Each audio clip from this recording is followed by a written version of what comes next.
Corina Sanchez, nakuha pang mag-joke sa likod ng kinasasangkutang kontrobersya na pinasabog ni Mayor Vico Soto.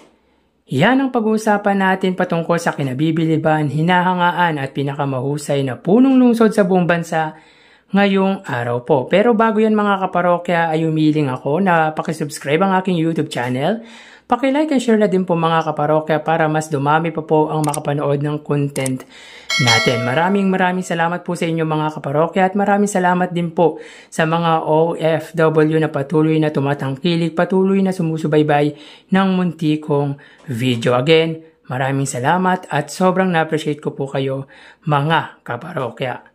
Anyway mga kaparokya, kamusta po kayong lahat? I hope you're all doing fine while watching my video.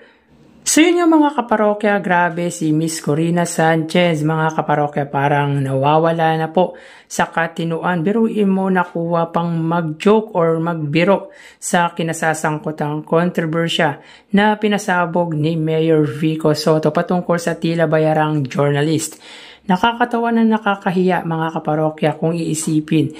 So, ang sistema mga kaparokya, nagbakasyon siya papuntang Hong Kong Disneyland at may joke pa siyang sinabi. Pero bago yan mga kaparokya, may nabasa ako na binura daw di umano nito yung video about sa interview niya sa mag-asawang Diskaya. And as I checked po mga kaparokya, ay wala na nga po talaga ito sa YouTube. So, anong nangyari? Parang nawala ang tapang ni Miss Corina Sanchez. Bakit binura? Dahil alam ba nito na pwede siyang sumabit or pwede siyang makasuhan? Iisipin mo talaga na parang nawawala na po sa katinuan si Miss Corina Sanchez. Knowing naman na may integrity, credibility at batikang journalist sa bansa si Miss Corina Sanchez, even si Julius Babaw. Pero ginagawa niya parang katatawanan ang aligasyon sa kanila ni Sir Julius Babaw. Naniniwala tuloy ako na totoo ang sinabi ni Mayor Vico Soto, which is totoo po talaga mga kaparokya na may bayarang journalist. Pero sa kaso po ni Julius Babaw at Miss Corina Sanchez ay hindi pa po napapatunayan. At parang sinasabi na rin po nito na guilty ito sa nangyari kaya binura ang video ng interview. Kung nasa tamang kaisipan or pag-iisip ito mga kaparokya, hindi nito gagawing biro ang seryosong bagay tulad ng ganito. Doesn't matter mga kaparokya kung binayaran ka o hindi, pero wag gawing biro dahil hindi lang siya ang nagbabayad ng buwis dito. Kung sa bagay mga kaparokya, kailan ba umamin ang isang mapanlamang sa kapwa? Alam nyo mga kaparokya, may napanood akong video na kung saan mga kaparokya ayon sa abogadong si Marichu Lambino, if ever daw di umano makapatunayan na guilty yung mag-asawang Diskaya about sa flood control project anomaly, ay pwede silang madamay as accessories dahil galing sa kaban daw di umano ng bayan ang perang ibinayad sa kanila ni Julius Babaw. So tingin ko may takot din ito mga kaparokya kaya ignoring kunwari. So ito ang sinabi niya sa joke niya mga kaparokya. May 10 million palas joke. Para sa kanya daw mga kaparokya, the happiest place daw on earth, sabi nila is Disneyland. Which is para kay Miss Corina Sanchez daw mga kaparokya is peace of mind. Nakakatawa ba mga kaparokya ang joke or yung biro ni Miss Corina Sanchez? Dahil ako mga kaparokya hindi natawa.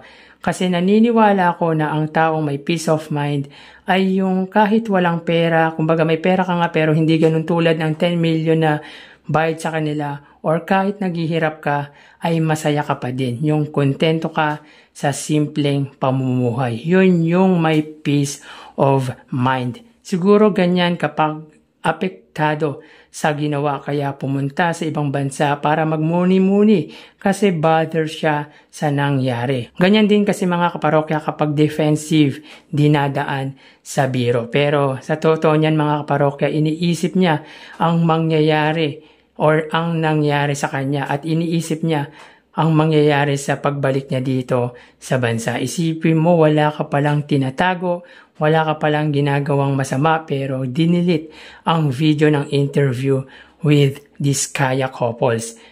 For sure mga parokya, di lang ako yung sa palagay ko bumaba ang tingin kina Miss Corina Sanchez at Julius Babaw. Tingin ko pati na din kayo. Sino ba mas paniniwalaan nyo, ang mga nag-interview sa Diskaya or kay Mayor Vico Soto? Mukhang sakit sa ulo ni Julius Babaw at Miss Corina Sanchez ang ginawa ni Mayor Vico Soto. At tingin ko tinik sa karir nila ang ginawa ni Mayor Vico Soto dahil nilagay sila sa alanganin. Anyway, may nabasa ako na si Julius Babaw daw ay on leave sa Frontline Pilipinas. Well, ganun talaga mga parokya, masisira ang imahe ng news program ng TV5 dahil sa kinasangkutan nitong kontrobersya. Nakakatawa na denial siya sa controversy, pero yung comment section ng video niya sa Facebook, even sa YouTube, ay naka-disable. Takot din putaktihin mga kaparokya ng basher si Sir Julius Babaw. Pero naintindihan din po natin si Sir Julius. Hindi nga ata humingi ng sorry ang mga ito mga kaparokya. Kahit hindi na po sa taong bayan, kahit sa mga supporters lang nito, sana humingi sila ng paumanhin or patawad dahil sa kinasangkutan nila. Sabihin po natin na totoo man o hindi, parang tingin ko ay deserve ng mga supporters nito na humingi ng kapatawaran. Sa bagay mga kaparokya, ang tataas ng tingin nito sa sarili. Well, bakit ako naniniwala na nagkabayaran? Para sa akin kasi mga kaparokya, mas credible ang isang Mayor Vico Soto sa lahat ng politiko dito sa bansa.